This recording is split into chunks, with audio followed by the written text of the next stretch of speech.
امام اعظم کون تھے؟ امام تو بہت ہیں لیکن ہم ان کی بات پر کیوں عمل کرتے ہیں، اس کی وجہ بتاتے ہیں۔ امام اعظم ابو حنیفہ نعمان بن ثابت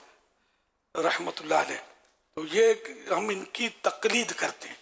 تقلید یہ قرآن و حدیث سے جو انہوں نے مسائل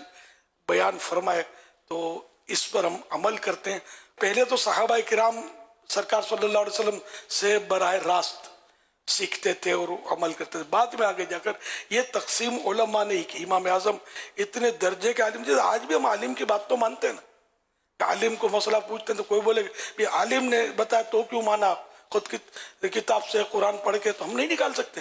اس لیے ہم علماء کو پوچھتے ہیں۔ اور یہ قرآن کا حکم ہے ہمیں، فَاسْأَلُوا أَهْلَ الذِّكْرِ إِن كُنتُمْ لَا تَعْلَمُونَ، تو تم نہیں جانتے تو جاننے والوں سے پوچھو۔ تو یہاں اہل ذکر یعنی علماء، تو علماء سے پوچھو۔ تو یوں ہم پوچھ رہے ہیں، لیکن یہ کہ ایک تقسیم ہے کہ امام اعظم ابو حنیفہ رحمۃ اللہ علیہ اتنے ماہر عالم قرآن و حدیث کے کہ انہوں نے جو مسائل مطلب کھول کے قرآن و حدیث کے بیان کیے جو ہر آدمی نہیں سمجھ سکتا، تو اس پر علماء نے اتفاق کیا اور یہ اس پر عمل ہوا۔ پھر بعد میں یہ تو تابعی تھے، بعد میں دیگر ائمہ کرام بھی تھے، 4 مشہور اماموں کی تقلید کی جاتی ہے، ویسے اوروں کی بھی کی گئی ہے مجتہدین کی، لیکن اب دنیا میں 4 امام رہ گئے۔ امام اعظم کی تقلید ہم اس لیے کرتے ہیں کہ ویسے تو بکثرت علماء نے یہ لکھا ہے کہ جو مذہب اہل سنت و جماعت ہے وہ اب ان 4 مذاہب کے اندر ہی ہے، یعنی دنیا کی آپ جتنی بھی آبادی ہے ساری آبادی دیکھیں گے تو اس میں سے 90% آپ کو وہی ملیں گے کہ جو ان 4 اماموں میں سے کسی نہ کسی امام کی پیروی کرتے ہیں۔ تو 4 ائمہ حق ہیں، اور جو دیگر مذاہب تھے جیسے امام اوزاعی کا، امام سفیان ثوری رحمۃ اللہ تعالی علیہ کا، دیگر اور ائمہ کے مذاہب تھے، لیکن چونکہ اللہ پاک کی مرضی ہے جس کے مذہب کو اس نے باقی رکھا، جن کے اصول کو اس نے باقی رکھا، اور ان 4 مذاہب کے جو بعد کے علماء آئے انہوں نے مزید اس کے اوپر کام کیا اور ان کے اصول، ضابطے، قانون یہ سارے مرتب کیے، تو یوں یہ 4 باقی رہے اور ساری دنیا کے اندر پھیلے۔ تو اب ساری دنیا کے مسلمانوں کا ایک طرح سے اس پر اجماع ہے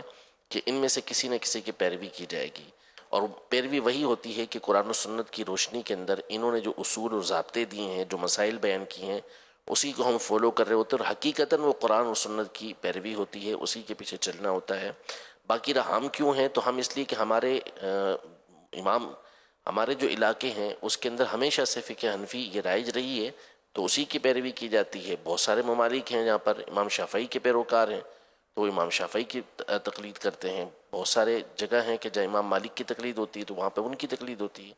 تو جو جہاں ہوتا ہے اور جس مذہب پر وہ چل رہا ہوتا ہے پھر اسی پر اس نے چلنا ہوتا ہے، تو اس لیے کسی نہ کسی ایک امام کی پیروی کی جاتی ہے۔ اور داتا حضور یہ حنفی تھے، ہمارے غوث اعظم حنبلی جن کے ہم مرید ہیں، تو طریقت میں ہمارے امام غوث پاک ہیں، اس میں بھی شرم کوئی حرج نہیں ہے کہ حنفی، شافعی، مالکی، حنبلی، ان کے بارے میں فتح رضویہ میں لکھا کہ یہ سب حقیقی بھائی کی طرح ہیں، حقیقی بھائی ہیں، ان کے عقیدے میں کوئی فرق نہیں ہے۔ بعض مسائل میں کہ قرآن و حدیث سے ان کو یہ سمجھ آئی اور ان کی صلاحیت اتنی تھی کہ ان کا سمجھنا منظور رکھا گیا، دوسرے کو یہ سمجھ میں آئی، کسی تک روایت یہ پہنچی، کسی تک یہ روایت نہیں پہنچی، یا بعد میں روایت میں کچھ جیسے کو راویوں کے مسائل، یہ پورا اسماء الرجال جو ہوتا ہے اس کے ایسے مسائل ہوتے ہیں۔ تو یہ جن ائمہ مجتہدین نے